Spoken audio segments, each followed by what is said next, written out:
नमस्कार साथियों, हंस वाहिनी के YouTube चैनल पर आप सभी लोगों का एक बार पुनः हार्दिक स्वागत है। मित्रों, कैसे हो आप अपने घरों में? मैं आशा करता हूं कि आप सब लोग ठीक ही होंगे। और मित्रों, आज अपन यानी अपनी इस इतिहास की कक्षा को आगे बढ़ाते हैं। और साथ साथ में मित्रों, आप लोग, जैसा कि आप लोगों को पता है, लॉकडाउन पुनः आगे बढ़ गया है, 17 मई तक हो गए हैं। तो हमें ये लगातार क्या करना है, निरंतर इसी को भी क्या करनी है, पढ़ाई को जारी रखनी है मित्रों, है ना। तो हो सकता है आगे आने वाले दिनों में धीरे धीरे कुछ हमें छूट दे दी जाए और हमारी व्यवस्था पटरी पर आ जाए, लेकिन ये कहना बेमानी होगी कि अभी इतना जल्दी सब कुछ हो जाएगा। ठीक है, तो मेरे कहने का तात्पर्य यही है कि हमें पढ़ाई तो लगातार निरंतर करनी भी है ना। आपको किसी स्रोत के माध्यम से पढ़ना है, आप लगातार पढ़ते रहिए साथियों। और अब अपन अपने बिंदु पर आते हैं। हम पढ़ रहे हैं राजस्थान का क्या राजवंश, और राजस्थान के राजवंश में ही हम जालौर में पहुंच गए हैं।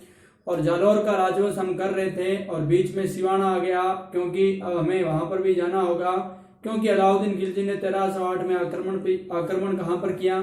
सिवाना दुर्ग पर। ठीक है, तो मित्रों वहीं से अपन अपनी कक्षा को शुरू करते हैं। अपन लोग पढ़ रहे थे जालौर के चौहान,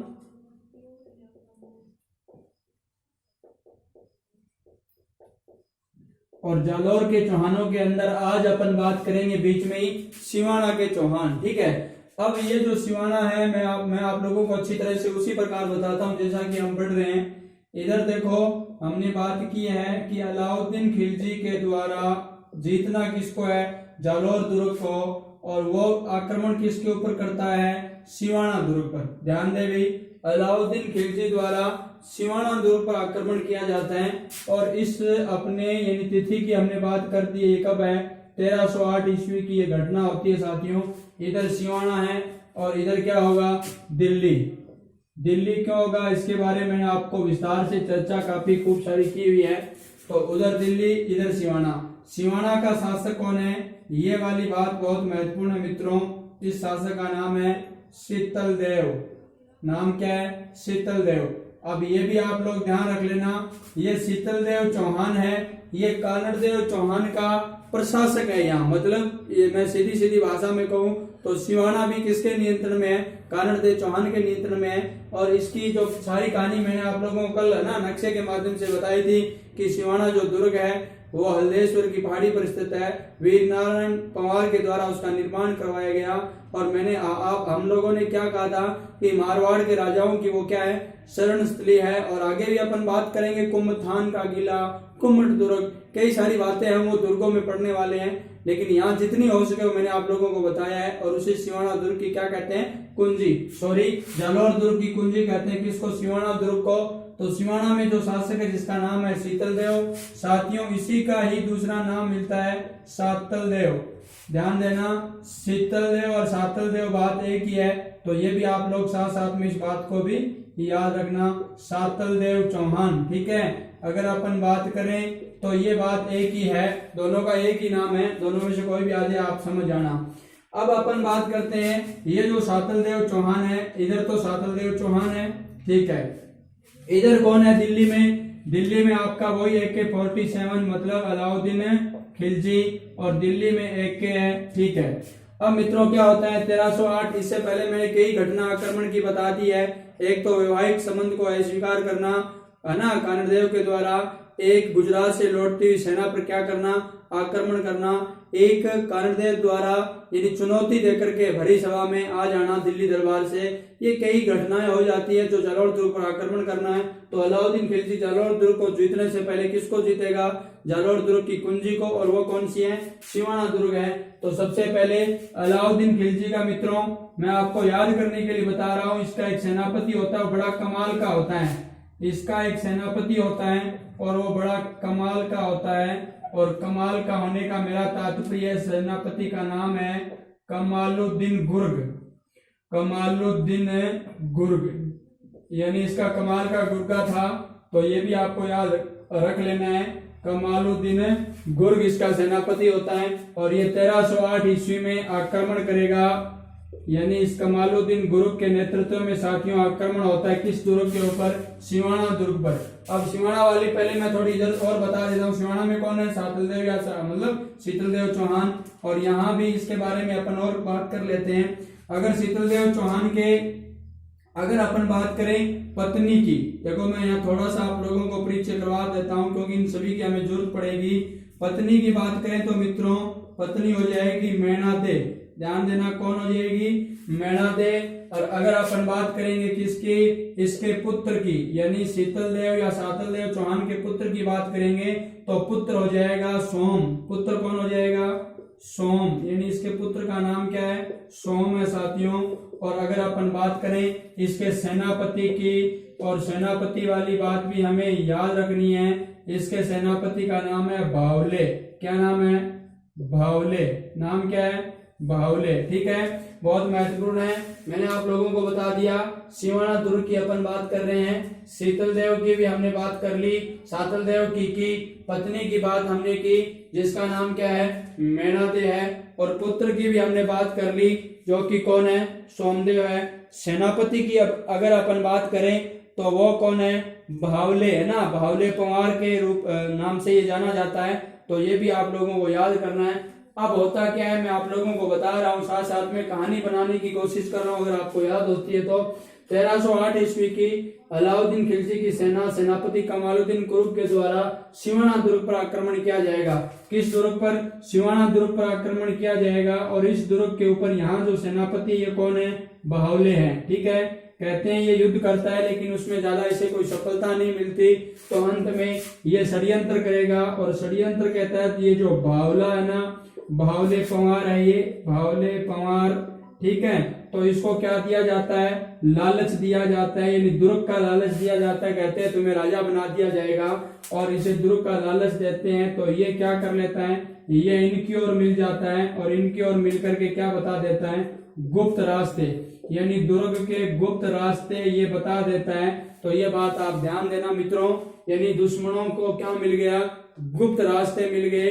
तो भी आप लोगों को ध्यान रखना है कि जैसे गुप्त रास्ते मिलेंगे दुश्मन अंदर प्रवेश कर जाएंगे, यानी इनकी सेना अंदर प्रवेश कर गई। और प्रवेश करने के बाद इनका सीधा सीधा एक अच्छा सा उपाय था इनके पास, है ना। कमजोर रग भी किसी व्यक्ति की होती है, स्वाभिमान के साथ ही खिलवाड़ करते थे। तो इन्होंने क्या किया? सीधा ही जो जलाशय था, यानी जल के जितने भी स्रोत थे उनमें गौरक्त मिला दिया गया, और साथ साथ में अनाज के अंदर गोमांस मिला दिया गया। तो ये जो लोग हैं अपने धर्म के प्रति अब उसका सेवन नहीं करेंगे, है ना। तो इस वजह से क्या होता है? अब इनके पास एकमात्र चारा होता है डू एंड डाई, यानी कि लड़ो, मारो और मरो।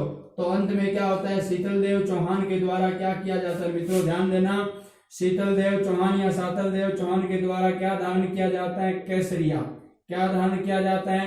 केसरिया। मैंने आपको पहले भी बताया है कि राजपूत लोग जब अपने अंतिम, है ना, कहने का मतलब जब उन्हें ऐसा लगता था कि अब युद्ध का परिणाम, है ना, कुछ भी हो सकता है, तो फिर वो क्या है? सिर पर केसरिया पगड़ी धारण करके भयंकर युद्ध करते थे, है ना। दुश्मनों पर टूट पड़ते थे भूखे सिंह के भांति, उसका परिणाम कुछ भी हो सकता था।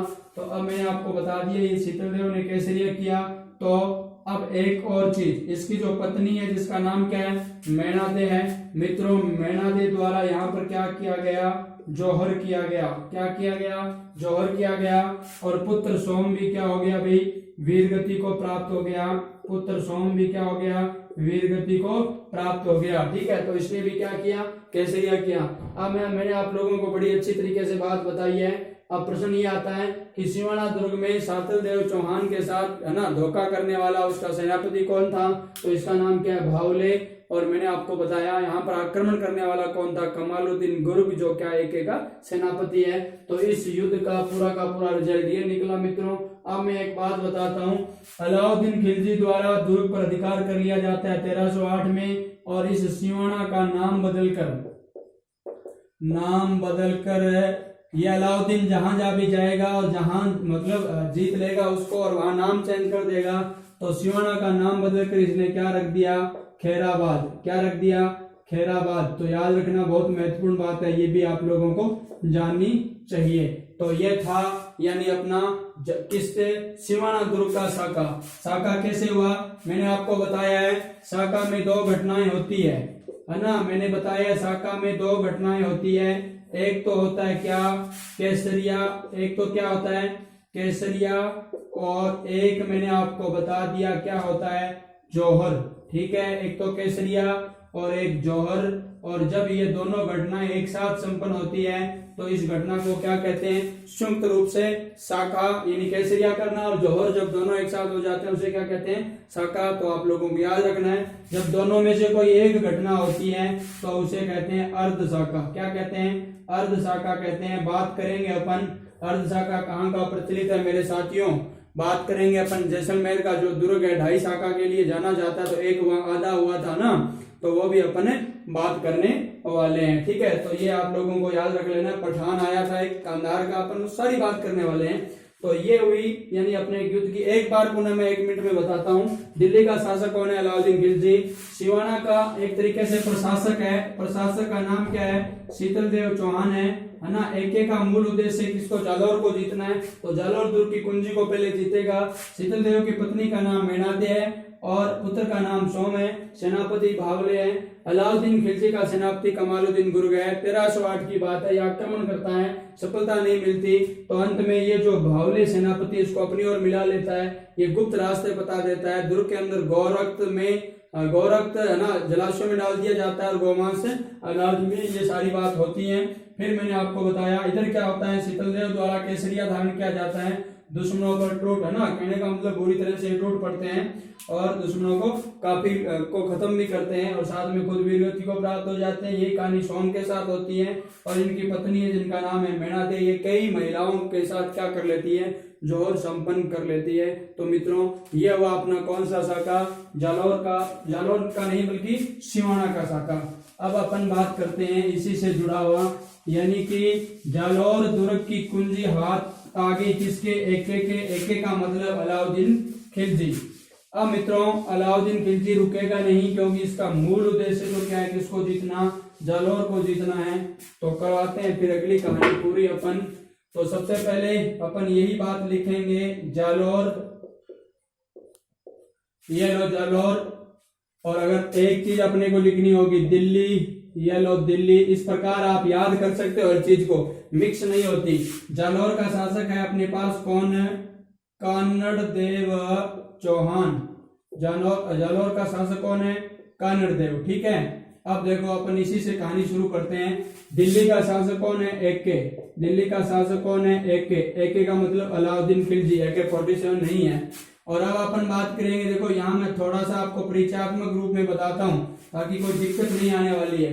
कानड़ देव चौहान की बात करेंगे, अगर इसके देखो एक चीज बताता हूँ, एक तो इसका भाई होता है, वो भी बात करूंगा मैं, लेकिन उसकी बात बाद में करके पहले मैं इसकी करता हूँ जो जरूरी है। जरूरी ये है कि एक तो इसकी पत्नी का नाम था मित्रों जैतल दे। प्रश्न आता है बार बार, जैतल दे। ठीक है, और उधर हमने अभी पीछे पढ़ा था मेणादे, किसकी, शीतल देव चौहान की पत्नी। और इसके एक पुत्र है और पुत्र का नाम तो आप सब लोग जानते होंगे, और वो पुत्र कौन सा भाई, पुत्र का नाम है वीरमदेव। क्या नाम है, वीरमदेव चौहान। कल हमने फिरोजा और वीरमदेव की लव स्टोरी हमने पढ़ी थी, तो वही कहानी है। तो वीरमदेव हो गया, ये इसका पुत्र है, इसको थोड़ा सा वैसे लिख लो, पुत्र, और पुत्र कौन है, वीरमदेव। ठीक है, अब देखो आगे अपन बात करते हैं किसकी, इसके सेनापति की, और सेनापति भी अपन बात करेंगे, वो भी महत्वपूर्ण है, वो और भी महत्वपूर्ण है। ये अपन बात करते हैं इसके सेनापति की, जिसका नाम है भाई दैया बिक्का या बिक्का दैया। तो ये भी महत्वपूर्ण है, बिक्का दैया। ये क्या है, सेनापति है, ये लो, ये सेनापति है और इस सेनापति का नाम है साथियों बिक्का दैया या दैया बिक्का, बात एक ही है। तो ये इसका क्या है, सेनापति किसका, कानड़ देव चौहान का। इधर ये अलाउद्दीन खिलजी है, इस अलाउद्दीन खिलजी के सेनापति की बात करेंगे तो यहाँ तो वही सेनापति है इसका, जिसका नाम क्या है, कमालुद्दीन गुर्ग। ध्यान देना भी, इसके सेनापति का नाम है कमालुद्दीन गुर्ग। ठीक है, ये कमालुद्दीन गुर्ग भी साथ में होता है। और कहते हैं पहले कमालुद्दीन आता है, हल्का फुल्का आक्रमण करता है, लेकिन इसे पार, है ना, मतलब पार इसकी होती नहीं है। तो इस वजह से आखिरकार ये क्या करता है, स्वयं अलाउद्दीन खिलजी भी क्या करता है, आक्रमण करता है। कहां पर, यानी किस दुर्ग के ऊपर, जालोर दुर्ग के ऊपर, है ना। स्वयं एके भी आता है, तो स्वयं एके क्या करता है, आक्रमण करता है स्वयं एके, और वह भी आता है। और ये आकर के क्या करेगा, हमें पता है षड्यंत्रकारी तो ये है ही, तो ये क्या करेगा, षड्यंत्र करेगा। बस ये वही तरीका अपनाएगा जो कि इन्होंने सीख रखा है। और कहां पर अपनाया था, जैसे कि जालौर पर अपनाया, वहां सिवाना पर अपनाया था। तो ये हूबहू वही बीका दैया को क्या कर लेता है, अपनी ओर मिला लेता है, इसे लालच दिया जाता है और वही कहानी घटित होती है। ये क्या कर देता है, दुर्ग के प्रवेश द्वार बता देता है ना, दुर्ग के प्रवेश द्वार बता देता है। अब देखो यहाँ एक कहानी भी है, आप लोगों को वो भी याद रख लेनी है ना। दुर्ग के प्रवेश द्वार बता देता है। और एक कहानी ये भी यहाँ चलती है, रायरा भाव राती गिया, है ना, रायरा भाव राती गिया, ऐसी आप कहावत सुनते हो। वो इसलिए बताई जाती है कि ये जो दुर्ग है, ये इसकी जो दीवारें हैं कई जगह कच्ची थी, है ना।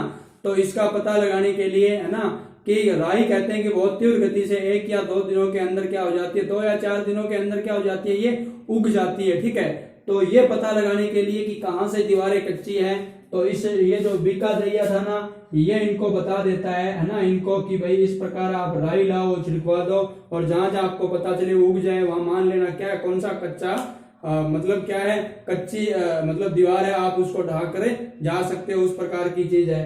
तो ये कहते हैं कि उस दिन, है ना, रात्रि को राई मंगाई गई, है ना, जगह जगह से आसपास के जितने भी क्षेत्र में खरीदी गई, जितनी भी रेट मिली, है ना। और लेकिन सुबह होते ही जरूरत ही नहीं थी, इसलिए कई लोग, है ना, आलसी थे, जैसे, है ना, मेरे जैसे मान लो, तो वो क्या हुए, जैसे ही, है ना, उठते ही कहा कि मेरी भी राई मुझे भी बेचनी है। तो किसी ने कह दिया, जैसे आप जैसे तेज लोग, तर्रार लोग थे, उसने कह दिया रायरा भाव तो राती गया, मतलब वो तो रात रात ही आए थे, वो चले गए, जैसे हमारे ग्वार का भाव कई दिनों में आया था ना।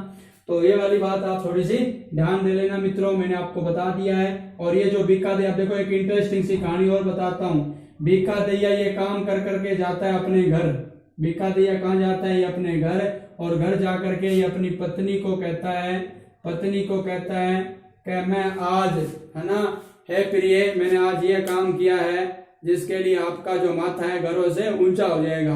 मतलब कि मैंने ये, है ना, गद्दारी करके आ गया हूं मैं मेरे स्वामी के विरुद्ध, और अब क्या, है ना, मुझे बहुत बड़ा इनाम मिलने वाला है। तो ये वास्तव में जो पत्नी थी, है ना, इस मतलब महान वीरांगना का नाम नहीं बताया मित्रों, अगर नाम होता तो मैं बार बार सत सत इस देवी को प्रणाम करता, है ना। तो ये क्या करती है, ये जो पत्नी है ना, ये अपने पतिदेव जी की क्या कर देती है मित्रों, जल्दी से पतिदेव जी की कर दे हत्या। ध्यान देना भाई, ये जो पत्नी है अपने पति की क्या कर देती है, हत्या, और ये यहाँ से भागती है ना।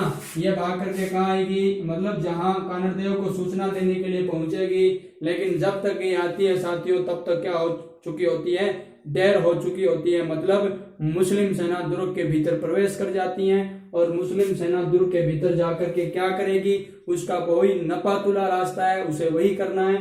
तो दुर्ग के भीतर मुस्लिम सेना जाने के बाद कानरदेव चौहान है, ये भी भयंकर क्या करेंगे, युद्ध करेंगे। बिरमदेव के बारे में बात करता हूँ। कानरदेव चौहान तो क्या कर लेते हैं भाई, केसरिया धारण कर लेते हैं, क्या कर लेते हैं, केसरिया धारण। और यहाँ जो सती होती है, कहने का मतलब जौहर जो संपन्न करती है, उस महिला का नाम जैतुल दे। अन्य भी महिलाएं, लेकिन नेतृत्व तो यही करती है। जैतुल दे क्या कर लेती है मित्रों, जौहर कर लेती है।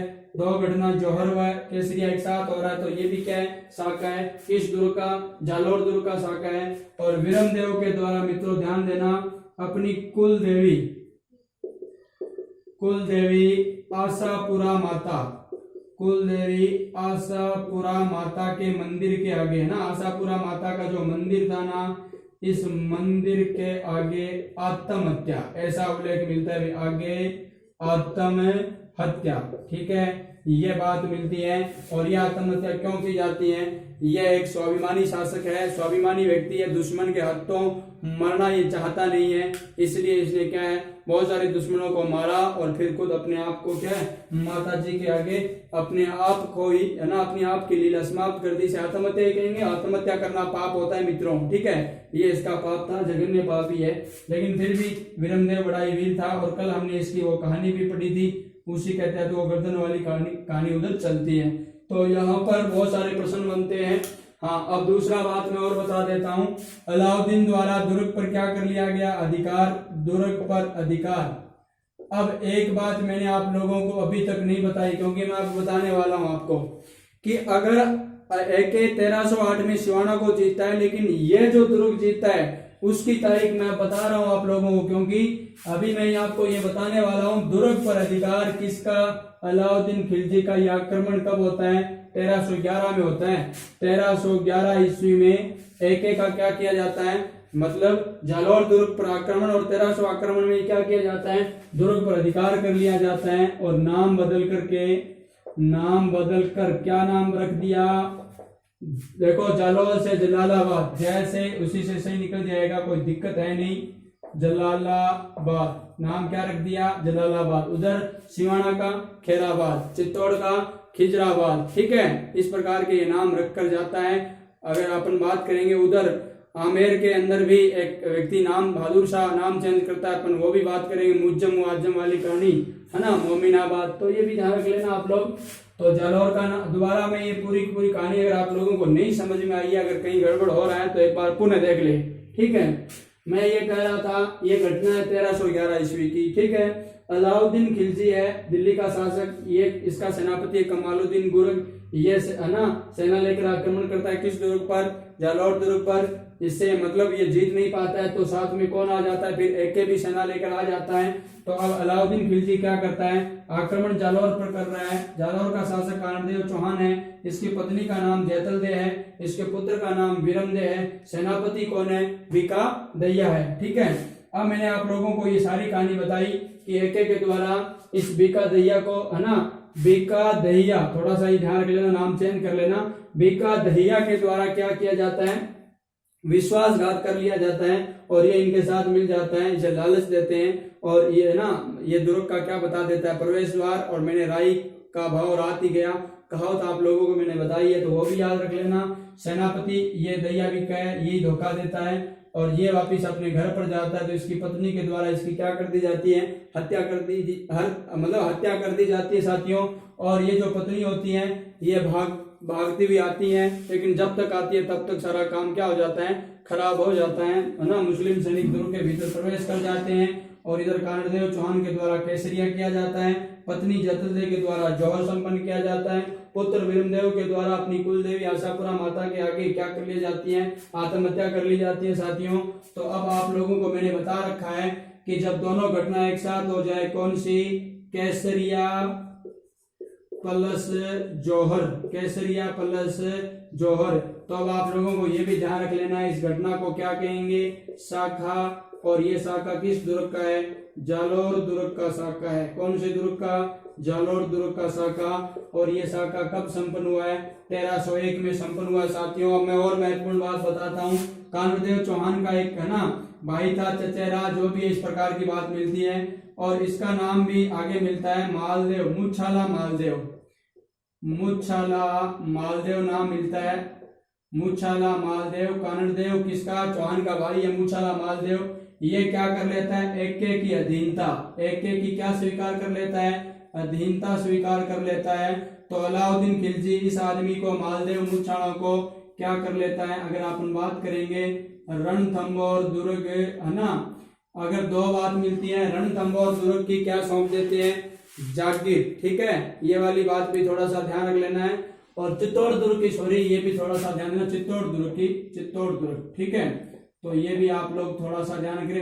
अगर आगे अपन बात करेंगे चित्तौड़ दुर्ग से संबंधित फैक्ट है, वो भी अपन इन्हीं के बारे में भी बेहतर तरीके से चर्चा करना चाहेंगे। तो ये AK का क्या होता है, AK का ये, इसने AK की अधीनता स्वीकार कर ली, और इसी के द्वारा क्या किया जाता है, मैंने आप लोगों को बता दिया, प्रशासक की जिम्मेदारी ये निभाता है। और ये किसका प्रशासक बन जाता है, अलाउद्दीन खिलजी का। और किस दुर्ग का, वो भी आप लोगों ने जान लिया, दुर्ग है वो कौन सा है, चित्तौड़गढ़ दुर्ग है साथियों। तो ये जो पूरी घटना है आपने पढ़ी है बड़े ही रोचक अंदाज से, और पूरी तरह से हर प्रकार के सिरे से भी पढ़ी है। अब कुछ तथ्य अगर हमें और जानने हैं तो वो भी अपन देखते हैं। जैसे कि यह एक नाम तो आपने चेंज कर ही लिया है कि जालौर का नाम है ना बदलकर क्या रख दिया गया, जलालाबाद कर दिया गया। और अलाउद्दीन खिलजी के द्वारा जालौर दुर्ग पर जब भी अधिकार किया जाता है, तो यहाँ पर मैं एक चीज और बता देता हूँ यहाँ एक मस्जिद का निर्माण करवाया जाता है, मस्जिद का निर्माण, ठीक है। इस मस्जिद का नाम क्या है? अलाई मस्जिद। मस्जिद का नाम अलाई मस्जिद, इसे ही कहते हैं फिरोजा मस्जिद। ध्यान देना भी, फिरोजा, इसे ही कहते हैं एक्के की मस्जिद। मतलब एक्के मस्जिद का मतलब अलाउद्दीन की मस्जिद, अलाउद्दीन की मस्जिद इसे कहते हैं, अलाउद्दीन की मस्जिद, ठीक है। तो ये भी बात क्या है? महत्वपूर्ण है। ये अलाउद्दीन खिलजी के द्वारा क्या किया जाता है? यहाँ पर मस्जिद का निर्माण किया जाता है। अब इससे भी अगर आप आगे अपन पढ़ना चाहेंगे तो और महत्वपूर्ण चीज क्या है? एक बार इसको अपन पूरी की पूरी कहानी को, पूरी जो पिक्चर हमारे सामने बनी है, इसको एक बार हमें पूरी तरह से क्या करना है? रिवाइज करना साथियों, ताकि याद हो जाए। देखो ये पूरी कहानी क्या है, मैं आप लोगों को सिर्फ 1 या 2 मिनट में रिवीजन करवाता हूँ। देखो बात ये थी कि मित्रों, अलाउद्दीन खिलजी जो दिल्ली का सुल्तान है, वह 1311 ईस्वी में जालौर पर आक्रमण करता है। उधर जालौर का शासक कानरदेव चौहान है साथियों, और इधर दिल्ली का सुल्तान हमने बात कर दी अलाउद्दीन खिलजी है। और अलाउद्दीन खिलजी का सेनापति इसका नाम है कमालुद्दीन गुर्ग। व अलाउद्दीन खिलजी दोनों आक्रमण करते हैं किस पर? जालौर पर। उधर अपने कानरदेव चौहान है, उसके पुत्र का नाम मैंने बता दिया विरमदेव चौहान, उसकी पत्नी का नाम भी हमने जैतल देव बता दिया, और मैंने उसके है ना सेनापति का नाम बताया जिसका नाम था दैया बिका। अब होता क्या है कि इधर से आक्रमण किया जाता है, और एक कानरदेव का सेनापति जिसका नाम है, क्या नाम है? भावले, है ना। भावले तो थोड़ा ध्यान रख लेना, भावले तो उधर जाएगा किसमें? सिवाना दुर्ग में, वहां पर वो विश्वासघात करता है। लेकिन इधर कौन? दैया बिका विश्वासघात करता है। दैया बिका विश्वासघात करके कहाँ जाता है? अपने घर जाता है। तो घर पर ही इसकी पत्नी के द्वारा इसकी क्या कर दी जाती है? हत्या। और वह दौड़ती हुई भागती हुई आती है, लेकिन उससे पहले मुस्लिम सैनिक दुर्ग के अंदर प्रवेश कर जाते हैं। और वो भी बात याद रख लेना, राई वाली, है ना। और आगे की बात मैंने आप लोगों को बताई है कि कानरदेव चौहान द्वारा यहाँ पर क्या किया जाता है? केसरिया धारण किया जाता है। विरमदेव के द्वारा, है ना, कुलदेवी आशापुरा माता के मंदिर के आगे आत्महत्या कर ली जाती है। पत्नी कौन है? पत्नी का नाम जैतल दे, वो क्या करती है? जौहर करती है। जौहर व केसरिया मिलकर क्या बन जाता है? साका। तो ये 1311 में संपन्न होता है किस दुर्ग का? साका। ये अपन बात कर रहे थे अपने किस दुर्ग की? जालौर दुर्ग की। तो मित्रों जालौर का जो इतिहास है बड़ा ही महत्वपूर्ण था और बड़ा ही सुरीला था। अब मैं 2 बातें और बता देता हूँ कि इस पूरी की पूरी घटना की जानकारी हमें कहाँ से मिलती है। जानकारी के कोई तो स्रोत रहे होंगे, तो उन स्रोतों की भी अपन चर्चा कर लेते हैं। और ये वाली बात आपको और याद रखनी है कि ये जो मुछन्ना मालदेव है, ये अलाउद्दीन खिलजी की क्या कर लेता है? अधीनता स्वीकार कर लेता है। तो अलाउद्दीन खिलजी से चित्तौड़ दुर्ग का क्या कर देता है? प्रशासक नियुक्त कर देता है। ठीक है, पूरी स्टोरी आप लोगों को समझ में आएगी। प्रश्न कैसे आएंगे? परीक्षा में पूछा जाएगा कि अलाउद्दीन खिलजी के द्वारा जालौर दुर्ग पर कब अधिकार किया गया? 1311 में। यहाँ मतलब जालौर दुर्ग के मतलब साक्य के समय यहाँ पर केसरिया किसने किया? तो कानरदेव चौहान ने। जोर किसने किया? जैतल देव ने। और विरमदेव की कहानी आप लोगों को बता रखी है। या विश्वासघात किसने किया? दैया बिका ने। और इधर मैंने आपको बताया सेनापति एके का कौन था? कमालुद्दीन गुरग। तो इसी प्रकार चुनिंदा प्रश्न आने वाले हैं। तो ये वाली बात आपको पूरी तरह से याद हो गई है। अब मैं आपसे ये पूछूंगा, अब ये भी बोर्ड पर लिखा हुआ भी है, क्या आप लोगों को ये याद हो गया है पूरी की पूरी कहानी? क्या आप लोगों को ये पूरी की पूरी पिक्चर जो आपके दिमाग में बनी है, क्या ये आप लोग बिना देखे किसी को सुना सकते हो? अगर वास्तव में आप लोगों को याद हो गई है तो जरूर अपने छोटे भाई, है ना, बड़े भाई, अपने माता पिता और पूर्वज जो भी है जो सुनना चाहते हैं उनको ये जरूर बताइएगा मित्रों। क्योंकि अगर आप एक बार ये दूसरे को बताने में कामयाब होगे ना, तो ये मान के चलो फिर आपको ये स्टोरी कभी याद नहीं करनी पड़ेगी, अपने आप याद हो जाएगी। बस यही तो है ना, दूसरों को बताने का यही तो सबसे बड़ा फायदा होता है। ठीक है, और अब मैं आप लोगों को ये बताना चाहता हूँ कि हमने ये जो पूरा का पूरा जालौर की कहानी पढ़ी है, तो यहाँ मैं आपको ये बताता हूँ कि इन ना कानरदेव चौहान के बारे में अपन बात करें या जालौर या सिवाना की बात करें, तो हमें इनकी जानकारी कहाँ से मिली है? जानकारी के स्रोत, यानी हमें ये जानकारी मिली तो मिली कहाँ से? हमने ये कहानियां पढ़ी, अभी बात की, तो ये सारी घटना है, ये क्या मन गढ़ंत है? क्या मेरे मन में आया मैंने आपको बता दिया? ऐसा तो नहीं हो सकता, है ना। ऐसा तो फिर जो भी जिसके मन में आएगा वो कहानी बनाता रहेगा। लेकिन हमें ध्यान देना जानकारी के स्रोतों की। तो सबसे पहले मैं यहाँ 1-2 स्रोत आपको बताता हूँ। एक तो आपको याद रखना है कानड़ दे प्रबंध, बहुत महत्वपूर्ण रचना है कानड़ दे प्रबंध। और यहीं पर आपको एक इसी के साथ और याद रखना है, इधर लिख देता हूं मैं, 2 नंबर लिख देता हूं इसको, वीरमदेव सोनगरारी बात, वीरमदेव सोनगरारी बात, सोनगरारी बात राजस्थान का वाद साहित्य है। आप अगर आगे बात करेंगे अपन इसके बारे में भी, तो कानड़देव प्रबंध और वीरमदेव सोनगरारी बात। देखो कानड़देव चौहान, वीरमदेव उसका पुत्र, दोनों से संबंधित है। और इनका जो लेखक है वो अपन बात करेंगे मित्रों, कौन है? पद्मनाभ। बार बार परीक्षाओं में ऐसे प्रश्न पूछ लिए जाते हैं और हम इनसे चकमा खा जाते हैं। पद्मनाभ, ठीक है, पद्मनाभ याद कर लेना, यानी कि कानड़देव प्रबंध का भी पद्मनाभ है और वीरमदेव सोनगरारी वाद का भी पद्मनाभ लेखक है। अब इसके बाद की आगे की कहानी अगर अपन करें कुछ, अगर मैं यहाँ और जानकारी के स्रोत बताऊं तो एक हो जाएगा तारीख ए फरिश्ता, तारीख ए फरिश्ता। तारीख ए फरिश्ता जो पुस्तक है इसके लेखक कौन है? फरिश्ता ही है। कौन है? फरिश्ता है। तो फरिश्ता भी यहाँ इसकी जानकारी देते हैं। अगर अपन और बात कर लेते हैं, है ना, अगर अपन बात करें किसकी, अगर अपन बात करें एक और महत्वपूर्ण अपने पास पुस्तक है, वो है नैन श्री ख्यात। ध्यान देना भी, कौन सी? नैन श्री ख्यात या मूनोत नैन श्री ख्यात, तो वो भी आपको याद रह जाएगी। ख्यात, ये लो नैन श्री ख्यात, ये भी राजस्थानी साहित्य है। और इसमें भी अपन बात करेंगे, नैन श्री अपने समकालीन राजाओं का वर्णन करते हैं, शासकों का वर्णन करते हैं। तो नैन श्री ख्यात का लेखक कौन है?